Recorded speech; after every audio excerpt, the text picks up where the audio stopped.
Bazobenga ye l'homme du peuple au service de la nation. Bakisela ye les motivateurs de la jeunesse congolaise, les jeunes ministres Emery Okunji, ministre ya poste et télécommunications et nouvelles technologies de l'information et de la communication PTN Tik Namokuse. Présent parmi ses pairs na investiture ya gouvernement Tshibala et bongo tengu basala ki présentation na yenga ye, bon sentir aisance les motivateurs de la jeunesse congolaise Emery Okunji, l'homme du peuple au service de la nation. Après investiture ya gouvernement, ba militant nyonso ya FONUS ba yaki ebele pour mobilisation mo quoi que salemaki ba accompagner qui est na siège à FONUS na avenue enseignement orchestre traditionnel ya Lokombe na Pointe pour na koyamba l'enfant terrible à FONUS, nouveau ministre entrant ya PTN Tik kuna azwaki mwa maloba pe asolola ki boye. Dès maintenant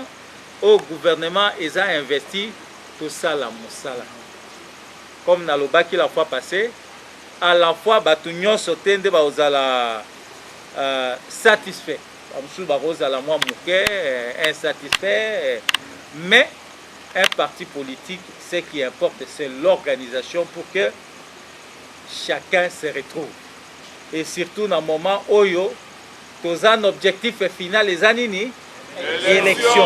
Véritable fer de lance, il y a gouvernement Tshibala, les motivateurs de la jeunesse congolaise, l'homme du peuple au service de la nation, Emery Okunji Mopepe Asika, awa akoti masolo en tout cas, boze la bilembo oyo ekoloba na place na ye, po mayele oyo vende pa elenge oyo, pardon, boye bake awa, batu balia ki pe basepela ki, bamelaki kitoko, po na koyamba mwana na bango.